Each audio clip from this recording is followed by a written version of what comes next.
Welcome to the Local Marketing Source Weekly Update, brought to you by LocalMarketingSource.com. This update is taken from the Local Marketing Source Professional Development Program for local marketers. This week's Local Marketing Update is brought to you by Scott Gallagher. Scott is the co-founder of Local Marketing Source and has become the recognized expert in providing online marketing services to local businesses. Follow Scott on Twitter @ScottGallagher5 and on Facebook.com/ScottPGallagher. Hey guys, Scott Gallagher here with Local Marketing Source, bringing you our Local Marketing Industry Weekly Update. First, I got to make an apology for those that were on the live call. I'm going to reach out to each one of you guys individually, as I had some recording problems and we had some questions that we're going to answer for Mary and Joe and Brett that had some questions and their hands up. I don't know what happened, but nonetheless, our next LMS faculty call with live questions is going to be next Wednesday, October 17th. At 4 p.m. Eastern. Now, the LMS membership provides access to our live instant Skype chat, live questions during faculty calls, and access to our private members forum. But this week, we've got something new, and we're offering a tip of the week. The Local Marketing Industry Weekly Update covers a major weekly ranking tip for local businesses, and the LMS member for LMS students is also going to include a weekly tip for the local internet marketing agency, which I'm going to share prior to the questions and answers that we'll answer at the end. So now let's get started. The weekly tip of this week for local businesses. We're going to start out at something very basic, something very important, and the tool is getlisted.org. That's a website, getlisted.org. And well, later we're going to be talking about a LinkedIn exploit. But Get Listed essentially gives you a snapshot of your business. You put your business name in, and you put in your zip code, and it gives you a high-level overview of some of the top Tier 1 and some Tier 2 profiles as what to get. Now, for this weekly update this week, we're going to be covering a few different things, such as some data from Chitika and how Google got its local numbers wrong, or 5 different things from Facebook that happened this week.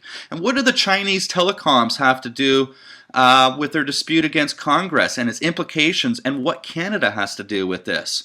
We're going to talk about some Google algorithm updates, the top-heavy update and improved rankings. We will talk about we do not support this location update, how to get review cred in Google Plus Local as a top reviewer and as a business page, and Google Plus Local reviews now showing descriptive and not numerical scores. And finally, maybe a little bit conspiracy here, but Google partners to offer AdWords-Specific credit cards and what all of that means. So now, Chitika provides numbers that are out there and some statistical data. And, there's a few things about stats that are a lot of fun. I think back to my marketing days and stats class, and how we're dealing with the current election right now, and that they can go and poll 1,100 people and get a statistical data with 3% margin of error, plus or minus margin of error for the United States. Well, what that means, and I mean, statistical data is stuff that can be manipulated fairly easily. So this data was interesting, and initially, last week we reported, along with Search Engine Land, that Chitika had made a claim that Google's search engine had 43% of its searches had local commercial intent, while Bing and Yahoo were at 28% and 25% respectively. Well, those numbers have been amended, that Google has dropped 19 points from 43 to 24. Well, that's a big deal, right? What does that mean? Their numbers were inflated, and their numbers were inflated because of the mobile versus non-mobile breakdown, that the way Google works and whatnot. Well, this led me to look at some further numbers into this and get an understanding that was a little bit surprising. And I was surprised, actually, that only 5% of searches on Bing are mobile. 95% are from PC. But Google is 16% on mobile and 84% on non-mobile. Yahoo's pretty much the same as Google, and that's not surprising. I mean, Bing has positioned themselves as a local provider, not as a mobile, but nonetheless, that would explain why Bing has 3 and 4% increase over Google and Yahoo for local searches. However, Bing users don't use mobile search. Well, that's fairly understandable with all the Android devices that are out there. A lot of Google searches on the iPhones and whatnot. Now the Windows Phone is really starting to come out. So, some good stuff. 5 things Facebook did this week. Now, this is not really local intent, but it's definitely a few things to talk about because Google is big and Facebook is big. Well, how big is Facebook? Well, they hit 1 billion users this week. That's 1 in 7 people on the entire planet. That's a pretty big deal. They've got a pretty big network. And, you know, what's interesting is I like to speculate and talk a little bit about, you know, where Facebook is doing with their IPO and where they've really started to make, or have they really started to make any money. And we start to look at history. Look at Apple. Apple has doubled its market price, its share price, in the last 12 months since Steve Jobs has passed. I mean, they're over $600 now. With access to 1 billion people, there's a lot of potential revenue that's out there. And Facebook has not capitalized off of their AdSense network. Well, we take a look at Google with their IPO, their launch of AdWords and their launch of AdSense. IPO in 2004 and AdSense launched in 2004, and that's really started to make the money. Who knows? Maybe Facebook is intentionally devaluing itself. Maybe there's some internal, I don't know, but nonetheless, they're at $17 a share right now or something like that. It's got to be undervalued at their potential future earnings. And this is something the media hasn't seemed to be talking about. But it is what it is. 2, you know, Facebook put an ad out that confused a lot of people. Well, yeah, I don't know why that made CNN news. Here's another one that I don't know why it made CNN news, but Zuckerberg admits that he wears the same thing every single day, as if we couldn't see that, though. Well, that's all right. I mean, Einstein was like that, right? Steve Jobs. It's kind of cool.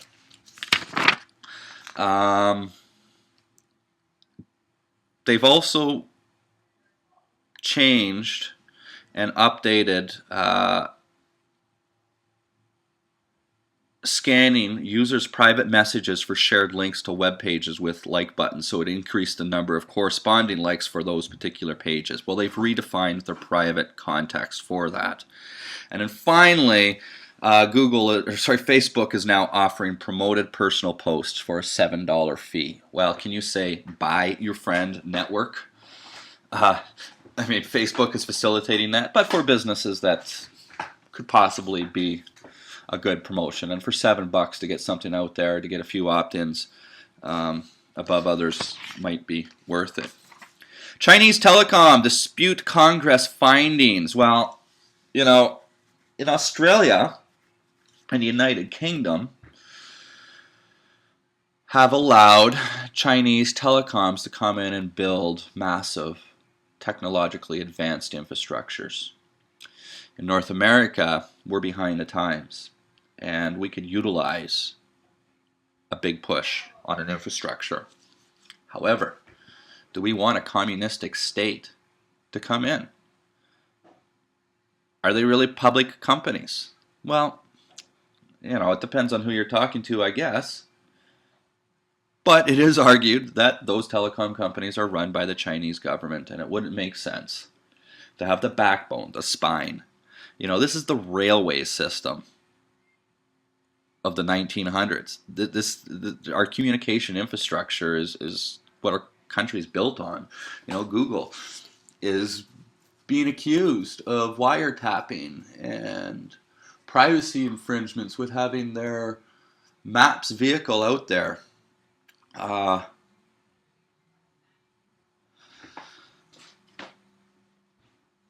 don't know. You know, there's these Chinese telecoms are being pushed out of the United States for good reasons, and you know, I have to agree. I'm in Canada right now, visiting family, and I just learned that Canada has allowed this and joined the suits of Australia and United Kingdom, and it just doesn't make sense.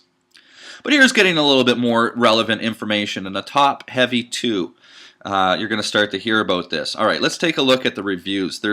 Google has said that there have been 4 reviews in the past 2 weeks. Now, Matt Cutt said 2 weeks ago that they do about 500 updates a year. Well, that's 1 or 2 updates a day. So, you know, 14 days and 2 weeks to be able to only tell us that there's 4. They definitely don't tell us everything. But, you know, they said there was Panda Update 20, an EMD update, Penguin Update number 3. But this top-heavy update. And, you know, I've talked a little bit about our client. Well, our client sites have not been affected by any of these updates at all.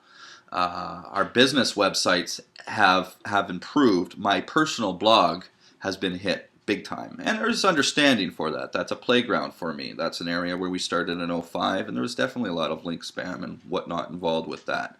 But this idea of top heavy 2 is interesting, and while albeit I'm just starting to test this a little bit further, for our site to be ranking number 1 or number 2, depending on the time of day or the IP address, for Chicago SEO company is a nice feat for a domain that's less than a year old.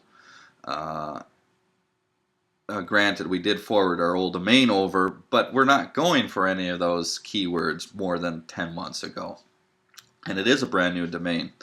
And I feel like it has to do a lot with a top-heavy approach, top-heavy update. And let me explain what I mean by that. Well, the information has to do with everything above the fold. And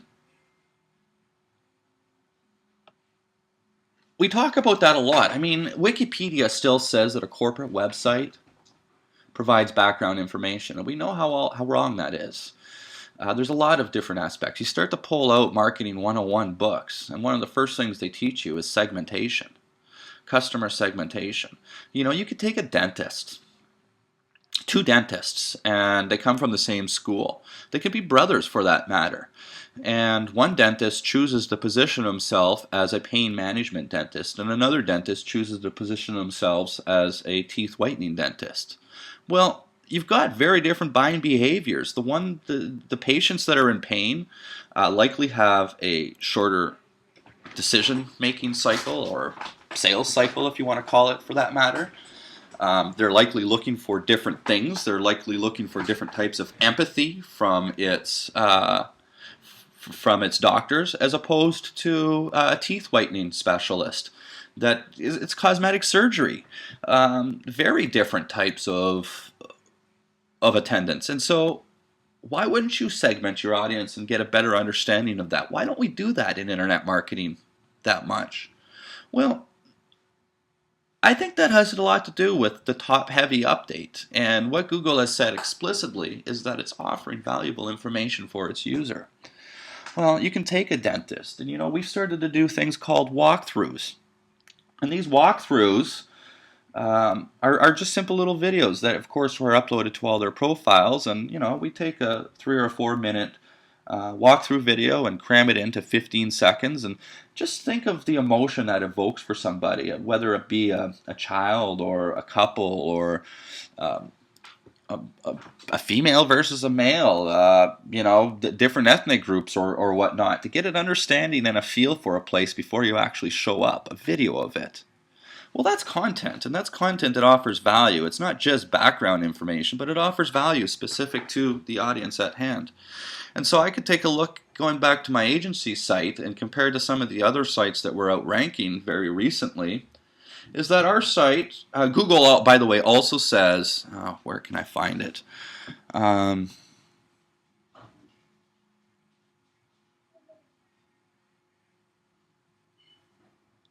come on. I got to find this. I didn't highlight it. I'm looking for the exact words. Basically, pages with too much advertising above the fold are pages that are being analyzed. And so I look at some of these other sites. They're not necessarily ads from other companies, but it would be, hey, buy this. Hey, come and get this service. Hey, basically give us money for that. Well, that's advertising. You know, you go and take a look at what we've got. It's all, it's education based. You know, you can go and get this for free. You can go and watch this video here. Hey, sign up for this and get that. Hey, go and take a look at this and we'll be able to help you with that. And then there's a little tab that says services. It's possible, but the thing is we definitely, you know, we're very heavy about having content above the fold, and this just reaffirms that. And woo, this one here might be a little bit of a conspiracy, especially since I just watched a documentary called Inside Job a couple of nights ago, and it discussed 2008 global collapse, the financial crisis collapse, and you know what happened to lead us up to that and where we are now. But nonetheless, Google is offering Google has partnered to offer AdWords-Specific credit cards. So what that means is that you can get a credit card and only spend it on AdWords. In other words, you can buy advertisement on credit. Well, considering that 50% of AdWords campaigns are failures, and that's including experts and beginners, so as a beginner, your failure rate probably is higher than 50%. Why can't I go and get a credit card specific for gambling? Well, maybe because I don't gamble, but you know, you can't use your credit card online for any of these online gambling sites anyhow. You know, that was restricted and pulled back. Maybe because gambling is one of the sins, you know, maybe next to pornography and maybe drugs. But it's bizarre that you can go and borrow money to jump into something that you're not sure whether or not it's going to work for you or not. It's very easy to rack up some money. And what's interesting is this is creating something out of nothing. Isn't that exactly what offering credit for AdWords is? It doesn't cost Google anything. Yeah, maybe there's a little bit of what we could call an opportunity cost because somebody that actually has money in hand that would give it to them and pay that bill. But you can bet your bottom dollar that there's a variety of different underwriters that are supporting this. You know, it's not like Google's going to miss out if they aren't paid. And what happens if those credit cards go bad? What's the likelihood on it? I bet there's CDOs that are betting against that and betting against the failure of that and making money for credit cards that, you know, now I'm getting into some conspiracy as what had happened in the financial crisis 4 years ago. And why companies like AIG and Merrill Lynch and Morgan Stanley, it makes sense now. 4 years ago, I didn't understand it. Now I can understand this, and I don't think this is a good thing. It's available in the UK. It's not available in the United States yet. It was announced today, and it's scary. I don't really like it, and who knows. So Google Plus local reviews are now showing descriptive and not numerical scores. This is one of the big things from Zagat, that they were offering a score from 0 to 30 after you had 10 reviews. And now Google is starting to move towards reviews that say fair to poor, good, you know, excellent, etc. There's an update to we do not support this location. This affects service-based businesses, and as of October 8th, service area businesses who are experiencing the we do not currently support this location have 4 things that they should do. Number 1, check to make sure that you're complying with the quality guidelines. Most particularly if you're hiding your address, we know you shouldn't be doing that. You don't want to do that. Once you comply, contact the support team, and here, I'm going to this page right now. Because, all right, so if you go to Google and you type in my listing has incorrect information and Google that, it will find a Google page. That's the support page you want. And you choose the last listing. My listing no longer appears on Google Maps. If possible, the team will then reinstate your listings that are okay, but most likely they'll communicate with you. And that's actually relates to one of the forum questions that Mary did have. Keeping your NAP consistent across all platforms, and there's been some changes. We know that it can take up to 6 weeks right now, and especially some changes are triggering verifiable phone calls, real phone calls coming into from Google to the business to verify what it is. So here's a little bit of an exploit reported by Mike Blumenthal. When Google Plus rolled out, or when Google rolled out Google Plus with Zagat reviews, the ordering of review content changed from time-based to most helpful reviews. And as a part of that, they added a new category called top reviewers. Well, these are people that had a large number of reviews. And I guess Google assumed those that are leaving a lot of reviews are top reviewers. Well, you can leave a review as a business page. The thing is, you can have up to 50 managers for that business page. So you can have an army of 50, up to 50, creating reviews for local businesses that aggregate a lot faster than any other top reviewers. You get the exposure that's out there. Yeah, you're starting to see what's going on, and you get some really cool advertising opportunities. I'm sure there's going to be some exploits about competition on that one, but I would not go down that path. Little dangerous. But nonetheless, that's going to come to the conclusion of our local weekly industry update. And I'd like to thank you for listening. I am now going to get into some of the questions and provide the local internet marketing agency tip.